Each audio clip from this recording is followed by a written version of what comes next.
नमस्कार साथियों, एक नए विषय के साथ में, नई क्लास के साथ में, नए चैप्टर के साथ में फिर से हाजिर है। अपने चर्चा चल रही थी क्लास 9 के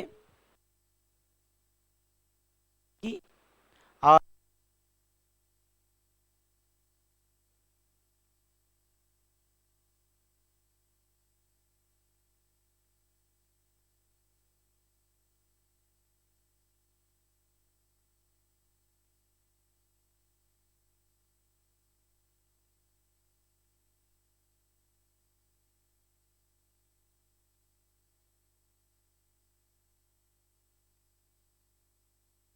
ठीक है ना। अब बात जो है अपने वो अपने देख रहे हैं पाठ 3 में, कक्षा 9 के राजस्थान अध्ययन के पाठ 3 में क्या क्या चीजें अपने दी हुई है। इसमें पाठ का नाम आता है अपने राजस्थान के प्रमुख किसान आंदोलन। राजस्थान के प्रमुख किसान आंदोलन की चर्चा हम इसमें करते हैं भाई।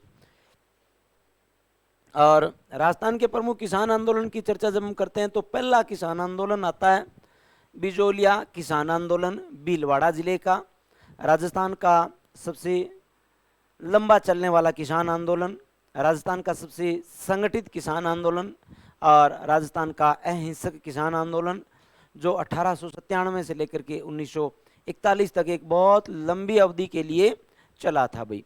विशेष बात क्या थी भी बिजोलिया किसान आंदोलन की? देखो, बिजोलिया किसान आंदोलन, ये वो बातें सिर्फ लिखी हुई है जो आपके क्लास 9 के पाठ 3 में लिखी हुई है। सिर्फ बिजोलिया किसान आंदोलन हो चाहे कोई भी किसान आंदोलन हो, ये किसान आंदोलनों की बात सिर्फ वो लिखी हुई है जो आपके चैप्टर में है, ना कोई एक्स्ट्रा इसमें जोड़ा है मैंने, ना कोई काटा है।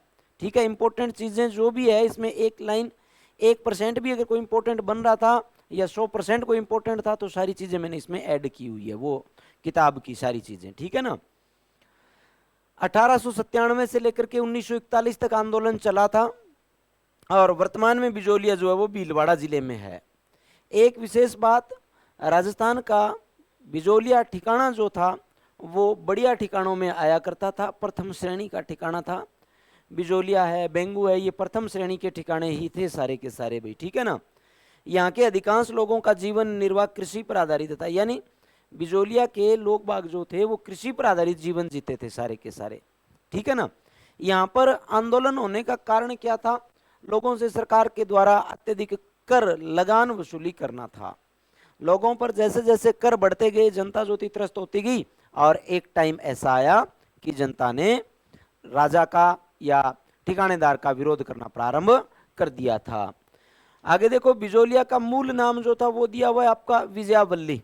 बिजोलिया का मूल नाम क्या था? विजयावल्ली बिजोलिया का मूल नाम था। आपके चैप्टर के हिसाब से बहुत इंपॉर्टेंट बात भी है और सीधे सीधे इसमें से प्रश्न भी है ना भाई, आया करते हैं भाई। देखो, बिजोलिया का मूल नाम क्या था भाई? तो बिजोलिया का मूल नाम जो था ना वो विजयावल्ली था भाई। मूल नाम क्या था? विजयावल्ली था। एक विशेष बात और है कि बिजोलिया में ज्यादातर जो थे किसान धाकड़ जाति के थे। धाकड़ जाति के किसान बिजोलिया में ज्यादा थे। धाकड़ जाति बिजोलिया में भी और बेंगू में भी लगभग धाकड़ जाति के लोग ही थे। एक विशेष बात जो मैं आंदोलन शुरू करने से पहले जो मैं बोल चुका हूं, राजस्थान का देखो बिजोलिया किसान आंदोलन प्रथम संगठित सबसे लंबा चलने वाला किसान आंदोलन, सबसे लंबा चलने वाला किसान आंदोलन। यह सर्वाधिक 44 वर्ष तक चला था। एकमात्र अहिंसक आंदोलन था। ठीक है ना, 44 वर्षों तक चला था और एकमात्र अहिंसक आंदोलन था। 1897 से लेकर के 1941 तक कितने वर्षों तक चला बेटा? ये चला आपका 44 ईयर, 44 सालों तक चला था भाई। आगे, बिजोलिया उपरमाल जागीर का हिस्सा था। बिजोलिया उपरमाल जागीर का हिस्सा था। उपरमाल का पठार बिजोलिया भीलवाड़ा से लेकर के भैंसरोडगढ़ चित्तौड़ तक फैला हुआ है आपका उपरमाल का पठार। ये लो, उपरमाल भैंसरोडगढ़ चित्तौड़ से लेकर बिजोलिया भीलवाड़ा तक का पठारी भूभाग क्या कहलाता है? उपरमाल का पठार कहलाता है। बिजोलिया भीलवाड़ा से भैंसरोडगढ़ चित्तौड़ तक का पठारी भाग क्या कहलाता है बेटा? वो कहलाता है आपका उपरमाल का पठार। और उपरमाल के पठार में ही कौन सा आंदोलन हो रहा है? ये बिजोलिया गांव इसी पठारी प्रदेश का तो गांव था। आगे देखो, बिजोलिया के संस्थापक या उपरमाल के संस्थापक जो थे वो कौन थे। देखो यहाँ पर इसके संस्थापक जो थे ना वो थे भाई अशोक परमार। उपरमाल का संस्थापक किताब के अनुसार अशोक परमार, ठीक है ना। और अशोक परमार को यह ठिकाना राणा सांगा ने दिया था भाई। खानवा युद्ध में सहायता करने के फलस्वरूप वे जागीर भेंट करते हैं। 17 मार्च 1527 खानवा का युद्ध बाबर और राणा सांगा के मध्य हुआ था। इसमें राणा सांगा ने है ना एक पाती पर्वण की भूमिका निभाई थी, आपको पता हो तो। पाती पर्वण की भूमिका थी कि सांगा अपने मित्रों रिश्तेदारों को युद्ध के लिए आमंत्रित करेगा और बाबर ने पराजित करा। बाबर को हराने के लिए पाती पर्वण की भूमिका निभाई थी। और आज की पाती पर्वण की भूमिका ई पाती पर्वण की भूमिका के तहत अशोक परमार आयो जगनेर सु, ठीक है। और अशोक परमार ने राणा सांगा खुश हो गए और उपरमाल की जागीर ही प्रदान करी भाई, ठीक है। अब आंदोलन के कारण क्या थे भाई, क्या कारण रहा था कि किसानों को आंदोलन करना पड़ा था। क्यों, कोई तो कारण था तभी तो ये काम करेंगे ना। पहला 84 प्रकार के लाग बाग। कितने प्रकार के लाग बाग थे, 84 प्रकार के। फिर आता चौरी कर, एक चौरी कर लगा दिया था किसानों पर, 5 रुपए का या 13 रुपए का चौरी कर लगा दिया था किसानों पर कि आप अपनी छोरी की अगर शादी कर रहे हो ना तो आप ठिकानेदार को 5 रुपए का चौरी कर जमा करवाओ। अत्यधिक भू राजस्व, लाटा और कुंता की फसल को देख करके और कटाई के बाद की ढेरियां देख करके कर लिया जाता था, लाटा और कुंता कर कहलाता था। आगे बिजोलिया किसान आंदोलन के चरण देखते हैं हम। 3 बार में चला था ये बिजोलिया किसान आंदोलन है ना, इसके 3 चरण हम देखेंगे भाई। कितने चरण देखेंगे, 3 चरणों में हुआ था ये। पहला चरण, प्रथम चरण, दूसरा और तीसरा चरण, यानी 3 चरणों में हुआ ये। पहले में क्या विशेष बातें हुई, दूसरे में क्या विशेष बातें हुई और तीसरे में क्या विशेष बातें हुई। इस प्रकार इसको हम 3 चरणों का आंदोलन कहते हैं कि बिजोलिया कितने चरणों में, बिजोलिया 3 चरणों में। पहले चरण में साधु सीताराम दास जी जो थे वो आंदोलन का नेतृत्व करेंगे, स्वतः स्फूर्त बोलते हैं। दूसरा विजय सिंह जी पथिक, तीसरे में हरिबाबू उपाध्याय, जमनालाल बजाज, माणिक्यलाल वर्मा और राम नारायण जी चौधरी जो थे वो आंदोलन से जुड़ जाते हैं। तो हम देखते हैं कि बिजोलिया आंदोलन जो था वो 3 चरणों में आपका हुआ था भाई। कितने चरणों में हुआ भाई, 3 चरणों में बिजोलिया आंदोलन आपका हुआ था भाई, ठीक है ना। देखो इसमें विशेष बातें क्या थी। बिजोलिया किसान आंदोलन 3 चरणों में हुआ। ये आपका प्रथम चरण शुरू होगा यहां से, प्रथम चरण। और प्रथम चरण 1897 से लेकर के 1915 तक, ये प्रथम चरण था आपका, ठीक है ना। विशेष बात देखो, प्रथम चरण में आंदोलन का नेतृत्व स्थानीय लोगों द्वारा किया गया था, स्थानीय लोगों द्वारा किया गया था। यानी यहाँ के बिजोलिया के जो स्थानीय लोग जो थे ना, इन लोगों ने इस आंदोलन का नेतृत्व किया। लोगों ने कहा कि हमारे में औकात है, हम करेंगे खुद, और किया भी था, बहुत शानदार तरीके से किया था, ऐसी कोई बात नहीं थी। राज के विरुद्ध में खड़ा होना बहुत मुश्किल हुआ करता था उस समय में। लोग साक्षर थे नहीं, शिक्षित थे नहीं, ठीक है ना। लोगों में जागरूकता की कमी थी, लोग शिक्षित नहीं थे। राज के विरुद्ध में खड़ा होना बहुत बड़ी बात हुआ करती थी। प्रचार प्रसार के कोई ज़्यादा साधन थे नहीं। कोई 10-15 दिन से 20 दिन से एक आधा अखबार आया करता था, लोगों को पता लगा करता कि हाँ वहाँ पे ये हो गया। इस प्रकार जनता बहुत परेशान हुआ करती थी। आज की तरह अगर होता सोशल मीडिया से 1 सेकंड में पहुंच जाती है बात होगी तो, और वहाँ पे तो अब महीने बाद में खबरें पहुंचा करती थी कि 1 महीने पहले वहाँ पे ये हुआ था। तो बहुत मुश्किलों में उस समय जो आंदोलनकारी थे भाई वो कोई भगवान का ही रूप होंगे शायद। जो स्वतंत्रता सेनानी जो थे वो शायद भगवान का रूप रहे होंगे। किन परिस्थितियों में उन्होंने आंदोलन किए होंगे, किन परिस्थितियों में उन्होंने अंग्रेजों का सामना किया होगा। रजवाड़े, कुछ रजवाड़े ऐसे थे जो अंग्रेजों का साथ दे रहे थे, उनका सामना किया होगा। तो बहुत समस्या में रहे थे उस समय किसान वर्ग जो थे वो। देखो 1894 ईस्वी में राव गोविंद दास की मृत्यु के बाद, बिजोलिया के ठिकानेदार राव गोविंद दास की मृत्यु के बाद बिजोलिया के जागीरदारों, किसानों के संबंध में अनेक कारणों से कटुता आ गई। जागीरदारों व किसानों के संबंधों में कटुता आ गई। धीरे धीरे क्या हुआ परिणाम, बिजोलिया किसान आंदोलन था। लोग और जागीरदार ठिकानेदार जो थे वो आपस में बात सेट नहीं बैठी, समन्वय स्थापित नहीं हुआ, और जैसे जैसे बात सेट नहीं बैठी आपसी कटुता का भाव जागने लगा। लोग राजा के विरोध में, राजा लोगों के विरोध में, परिणाम निकला आंदोलन हुआ भी। ठीक है ना। तो बात क्या हुई, राव कृष्ण सिंह की नीतियां, राव कृष्ण सिंह बिजोलिया के ठिकानेदार की बात कर रहे हैं हम यहाँ पर। राव कृष्ण सिंह की नीतियों के विरुद्ध 1897 में गिरधारीपुरा गांव में एक मृत्यु भोज था। गंगाराम जी धाकड़ के पिता की मृत्यु हो गई थी। ठीक है ना, गंगाराम जी धाकड़ के पिता की मृत्यु हो गई थी भाई। और हुआ क्या था भाई, देखो गंगाराम जी धाकड़ के पिता की मृत्यु हुई। इस अवसर पर किसानों की एक सभा आयोजित की और यह निर्णय लिया गया कि एक प्रतिनिधि उदयपुर महाराणा फतेह सिंह से भेंट करे और न्याय के लिए पुकार करे, किंतु कोई परिणाम नहीं निकला। बात हुई कि आपा के करा, आपा सारा मिल गए और कोई प्रतिनिधि 2 3 5 आदमी राजा कने भेजा, राजा कोई निवारण कर देवे केवरो राजा ठिकानेदार बरगो वही ना। तो भैया के करो 2 आदमी तैयार करया, नानजी और ठाकरी। ये प्रतिनिधि के रूप में नानजी और ठाकरी पटेल दोनों राजा के पास में गए और राजा के पास में चले गए और राजा से मिलने में असमर्थ ये रह गई।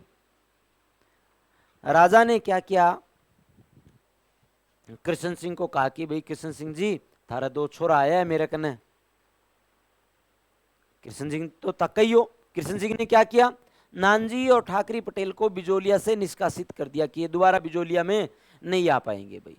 ठीक है भाई। आगे क्या हुआ देखो,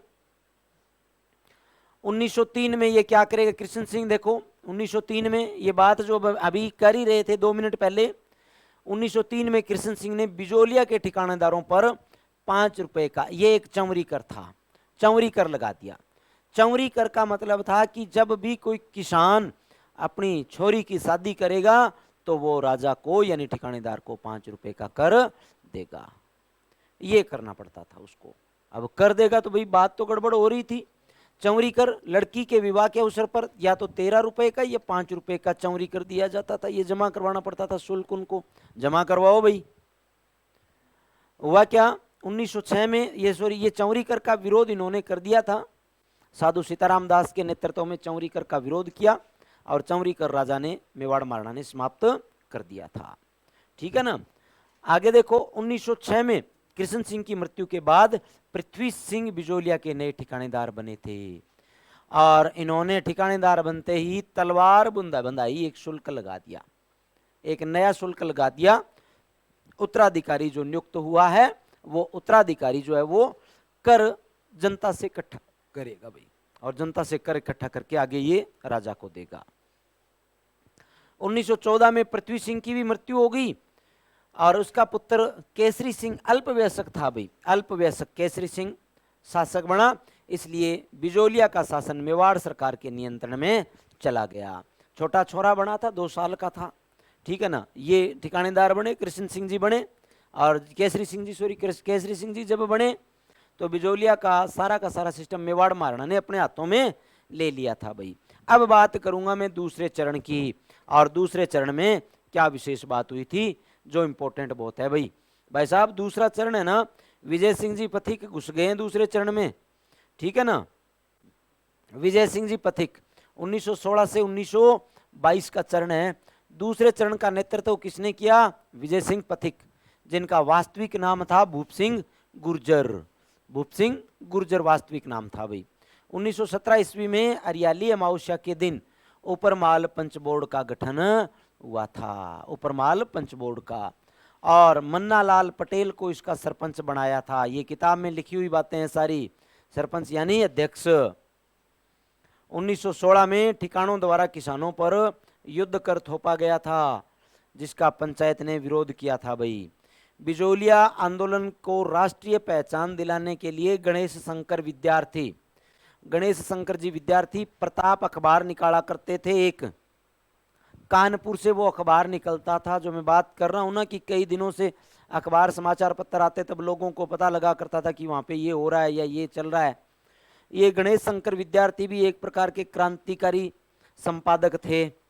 ये क्या करते हैं भाई, कानपुर से एक अखबार निकाला करते थे प्रताप, और इस प्रताप अखबार में सारे आंदोलन जो चल रहे थे या बिजोलिया आंदोलन जो चल रहा था, इन आंदोलनों की रूपरेखा लगा करके चेप दिया करते थे, और तब लोगों को पता लगा करता था कि हाँ भाई आंदोलन चल रहे हैं भाई। आगे देखो नई लाइन में भाई, पथिक जी ने क्या किया भाई, पथिक जी ने, ये पथिक जी कटा हुआ है थोड़ा सा नाम, पथिक ने उपरमाल डंका, एक अखबार उपरमाल डंका समाचार पत्र प्रकाशित किया, और वर्धा से राजस्थान केसरी समाचार पत्र, ये वर्धा महाराष्ट्र में, वर्धा से राजस्थान केसरी समाचार पत्र का संपादन किया था। तिलक जी क्या कर रहे हैं, देखो तिलक ने मेवाड़ महाराणा फतेह सिंह की आलोचना का प्रस्ताव रखा, जिसे मदन मोहन मालवीय महात्मा गांधी के विरोध के कारण पारित नहीं होने दिया। आगे देखो 1919 में मेवाड़ रियासत ने जांच हेतु बीएलबी आयोग, बिंदुलाल भट्टाचार्य आयोग का गठन किया, और इसमें देखो 3 सदस्य थे। बिंदुलाल भट्टाचार्य आयोग जो था, इसमें 3 सदस्य थे। कौन कौन थे, दीवान अफजल अली, बिंदुलाल भट्टाचार्य और अमर सिंह राणावत जी।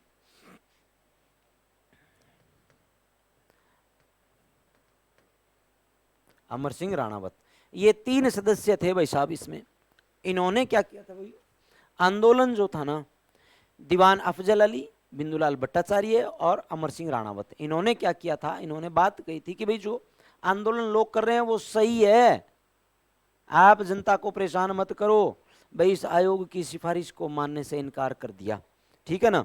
देखो बात क्या हुई, इस आयोग की मांगों को जायज ठहराया, किसानों की मांगों को। इस आयोग ने क्या किया, इस आयोग ने कहा कि किसान जो आंदोलन कर रहे हैं ना वो सही है।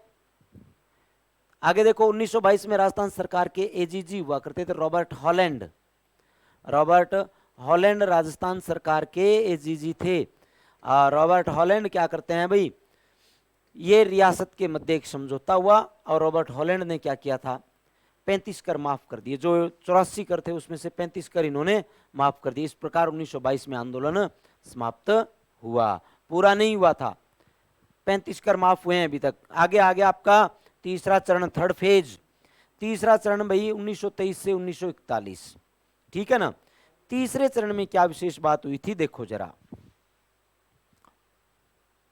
तीसरा चरण देखो, बिजोलिया के जागीरदार ने समझौते का उल्लंघन करते हुए किसानों पर पुनः नए कर लगा दिए। नए करों के रास्ते खुलते गए। अब होगा क्या भाई, 1923 में विजय सिंह को गिरफ्तार कर 5 वर्ष की सजा सुना दी भाई। तो भाई क्या होगा, अब इसके पश्चात महात्मा गांधी ने इस आंदोलन का नेतृत्व जमनालाल बजाज को सौंपा। कालांतर में हरिभाऊ उपाध्याय इस आंदोलन से जुड़े। कौन जुड़े भाई, हरिभाऊ उपाध्याय। माणिक्यलाल वर्मा ने बिजोलिया किसान आंदोलन में जोश भरने के लिए एक गीत गाया था, और वो गीत था पंछीड़ा गीत, ये गीत गाया था।